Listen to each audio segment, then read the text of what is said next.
Welcome to Krishna classes बच्चों। आज हम यहाँ पे मैथ की एक्सरसाइज 1.2 करने जा रहे हैं। तो इसमें देखो बच्चों, हमने इससे पहले 1.2 पढ़ी थी। इसमें हमने रियल नंबर्स और नेचुरल नंबर्स, होल नंबर्स, जितने भी नंबर्स हमने प्रीवियस ईयर्स में पढ़े थे, यानी छोटी क्लासेस में पढ़े थे, उन सब के बारे में मैंने एक छोटा सा इंट्रो दिया था। तो उसी ये लगभग डिपेंड ये एक्सरसाइज है। अब इसमें क्या पूछा जा रहा है, जैसे क्वेश्चन नंबर फर्स्ट है, state whether the following statements are true और फॉल्स। ट्रू और फॉल्स बताना है, रीजन भी देना है, शायद वो आप देख लेंगे, मैं आपको बताता हूँ। Every irrational number is real number, बिल्कुल ट्रू है। बिकॉज ऑफ दैट, क्यों ट्रू है? क्योंकि हमने पहले ही पढ़ा था कि हम रियल नंबर्स को ही हमने क्या करा था, दो जगह डिवाइड करा था। 9th में जब आपने स्टार्टिंग में हमने जो इसकी स्टार्टिंग क्लास ली थी, उनमें यही बताया था कि रियल नंबर्स, सारे नंबर हटाने के बाद उन सारे नंबरों को एक जगह कलेक्ट कर दिया गया और उनको क्या बोला गया, रियल नंबर्स। अब ये रियल नंबर दो तरह के थे, एक रैशनल नंबर्स और दूसरे इरेशनल नंबर्स। ओके, तो ये करेक्ट है कि इरेशनल नंबर भी रियल नंबर होता है। और अगर इसका कहीं पलट के आंसर आता है, मतलब पलट के क्वेश्चन दूसरा पूछता है कि every rational number is real number, तो भी ट्रू होगा। ओके बच्चों, इज इट करेक्ट? तो ये ट्रू करेंगे आप। क्वेश्चन नंबर फर्स्ट हो गया। Second, every point on the number line is on the form of root m where m is a natural number. जहां पर m क्या है, नेचुरल नंबर है। बच्चों इस ये ना फॉल्स होगा, बिकॉज ऑफ, सबसे पहली बात समझो, यहाँ पे मैं आपको रीजन नीचे बताता जा रहा हूँ, आप बाद में समझ लेना कि जब हम नंबर लाइन बनाते हैं तो उसमें हम 0 को सेंटर में रखते हैं, सबको पता है। और उसके बाद 1 2 3 दीज आर द, क्या लिखा है, whole number. Whole number where m is a natural number. Natural number क्या होते हैं, ये 1 2 3 से स्टार्ट होते हैं। लेकिन बच्चों इसमें ये भी तो होते हैं, माइनस वाले भी, नेगेटिव वाले भी तो होते हैं। ये these are not in natural number. तो क्या है इनका, नहीं क्या इसमें पूछा क्या गया है, every point on the number line. तो एवरी पॉइंट, ये वाला पॉइंट कैसे हो सकता है, ये वाला पॉइंट तो नेचुरल नंबर हो ही नहीं सकता, रूट में हो सकता है। ये बात समझ में आती है कि उसका कोई भी स्क्वायर रूट निकाल ले या उसको वैसे करके कर ले, बट ये नहीं हो सकता। तो ये क्या हो गया, फॉल्स हो गया बच्चों। नेक्स्ट है बच्चों, every real number is an irrational number. ये भी गलत बात है। अभी हमने पढ़ा था कि जो रियल नंबर्स होते हैं ये दो तरह के होते हैं। कौन कौन सा, एक रैशनल नंबर और एक इरेशनल नंबर। तो इसमें लिखा है एवरी रियल नंबर, सारे रियल नंबर क्या होते हैं, इरेशनल होते हैं। ऐसा तो हो ही नहीं सकता जब हमने दो जगह, जबकि इसमें ही हमने क्या पढ़ा था, ये अमाउंट में ज्यादा होते हैं, संख्या में ज्यादा होते हैं और इरेशनल नंबर कम होते हैं। ये आप ध्यान रखना। ओके बच्चों, तो ये भी फॉल्स हो गया, तीसरा वाला भी फॉल्स हो गया। गुड। आगे वाला क्वेश्चन, क्वेश्चन नंबर 2 है। क्वेश्चन नंबर क्या है, are the square root of N positive integers irrational. Simple बच्चा, are the square root of all positive integers are irrational. All positive integers का स्क्वायर रूट इरेशनल कैसे हो सकता है? आपने स्क्वायर एंड स्क्वायर रूट का चैप्टर आपने 8th में भी पढ़ा है और बहुत अच्छी तरह पूरी एक्सरसाइज करी होगी। कैसे आप कह सकते हो, मान लो मैंने यहाँ पर रूट 9 लिखा, it is not a concept, ये पॉजिटिव इंटीजर्स है। अब इसका ये क्या निकलेगा, +-3। मैंने रूट 4 लिख दिया, ये भी तो पॉजिटिव इंटीजर्स है, ये क्या निकलेगा, +-2। तो बच्चे ये नहीं है, मैंने ये लिख दिया रूट 1 to 1 प्लस बराबर क्या हो जाएगा, +-11। क्या ये आपको लग रहा है कि ये 3 को हम पी बाई क्यू की फॉर्म में भी तो लिख सकते हैं? कैसे लिखेंगे? 3/1। 2 को भी हम पी बाई क्यू की फॉर्म में कैसे लिखेंगे? 2/1। तो ये नहीं हो सकता। ये भी क्या है, पहले आप लिखोगे फॉल्स, मतलब या आर का स्क्वायर रूट इसमें फॉल्स नहीं पूछा गया है, यस और नो पहले लिखोगे नॉट, और देन आर का square root of the irrational वो लोग लिखोगे नो, या सिर्फ नो लिखोगे नो, और एग्जाम्पल के लिए आप यही एग्जाम्पल्स आप दे सकते हो, है ना? तो दिस इज द आंसर। अब इसके बाद ना बच्चों इसमें एक जो मेन काम है वो है स्क्वायर रूट 5 को नंबर लाइन पे रिप्रेजेंट करना। क्वेश्चन नंबर 3 है। ये 4 जो है आप उसको चाहो तो स्किप कर देगा, या वो 5 ये क्वेश्चन नंबर 3 समझ के आपको अपने आप क्वेश्चन नंबर 4 समझ में आ जाएगा। क्वेश्चन नंबर 4 क्या है, सॉरी 3, क्वेश्चन नंबर 3 क्या है, वो ये कह रहा है represent root 5 on the number line. Root 5 को नंबर लाइन पे रिप्रेजेंट करना।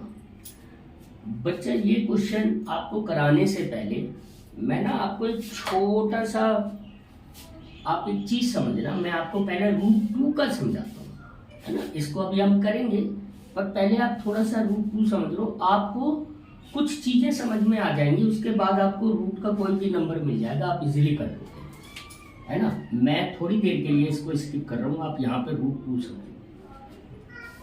आप लोगों ने बच्चों 8th में पाइथागोरस थ्योरम पढ़ी होती है ना? पाइथागोरस थ्योरम क्या होती है? एक तो राइट एंगल पे लगती है, राइट एंगल ट्रायंगल पे। अगर ए बी सी ये एक राइट एंगल ट्रायंगल है तो इस पे पाइथागोरस थ्योरम अप्लाई होगी। पाइथागोरस थ्योरम आपको ये तो पता है ना कि इसको हम हाइपोटेनस बोलते हैं, हाइपोटेनस, इसको हम बेस बोलेंगे और इसको हम परपेंडिकुलर बोलेंगे, ठीक है?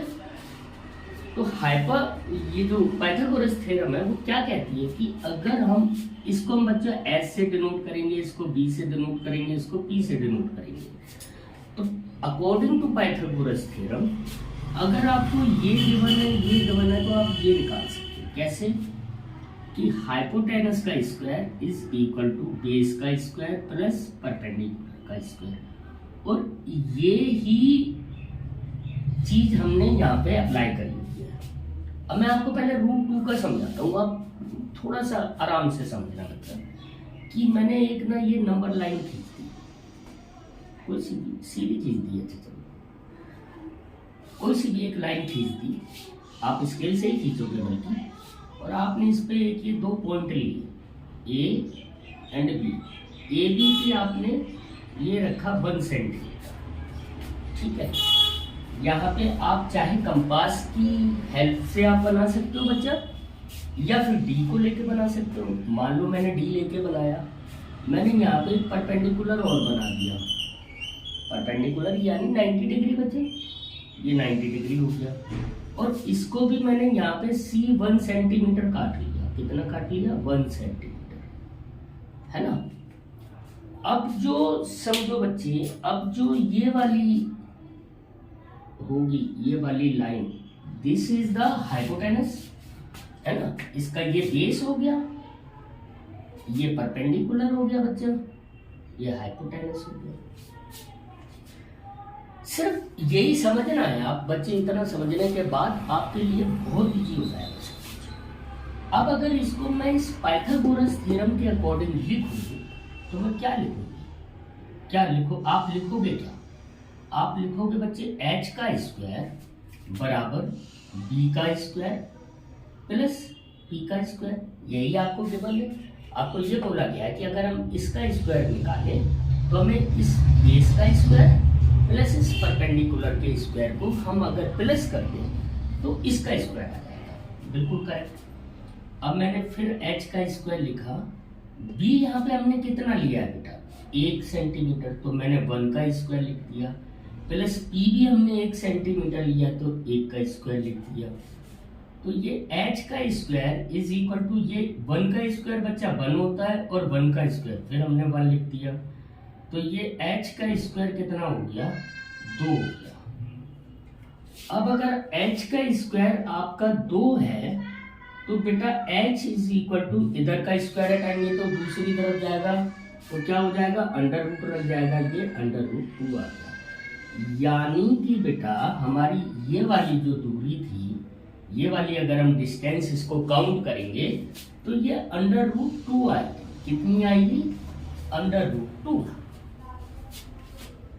इतनी बात आपको समझ में आई होगी पूरी।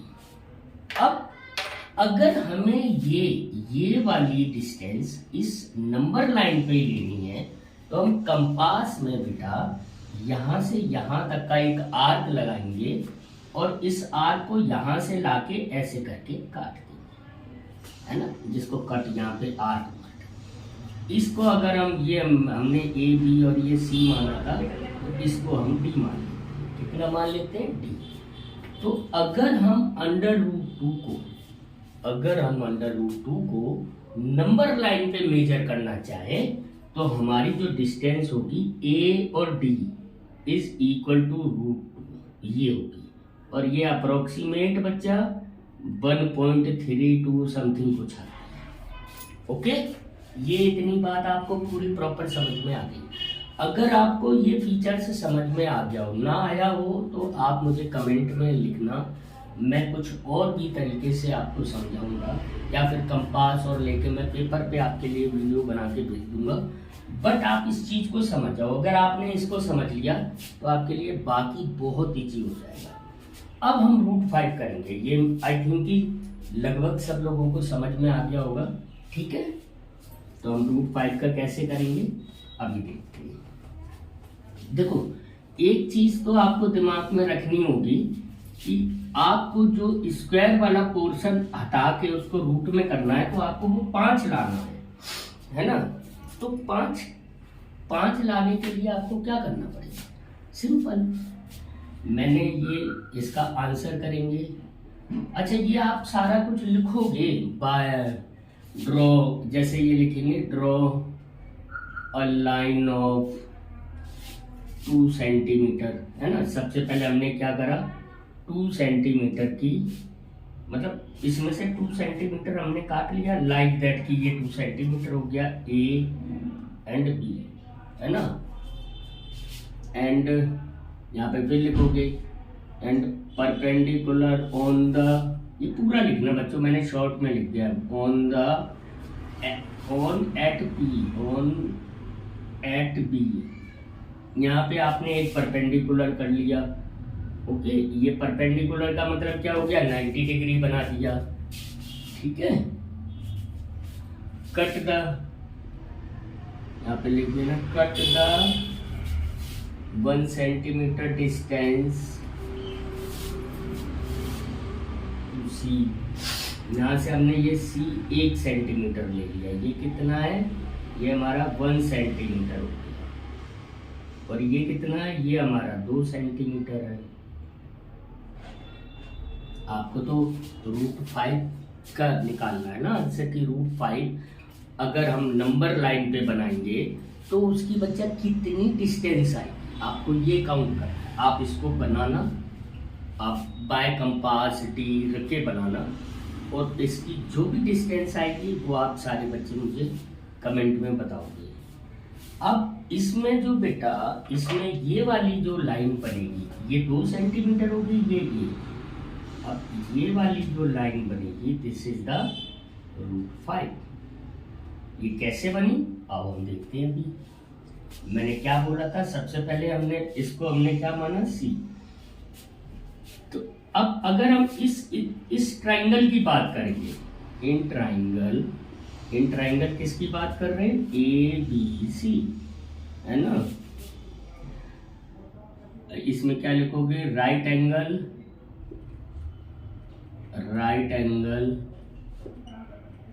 एट बी पे राइट एंगल है।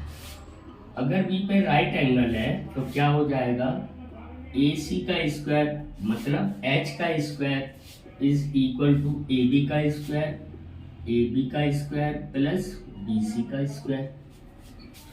ये हमने वही पाइथागोरस वाला फॉर्मूला पुट कर दिया। यही तो बोला जाता है कि अगर इसका स्क्वायर हमें निकालना है तो ये बेस का स्क्वायर प्लस ये परपेंडिकुलर का स्क्वायर, यही करना है।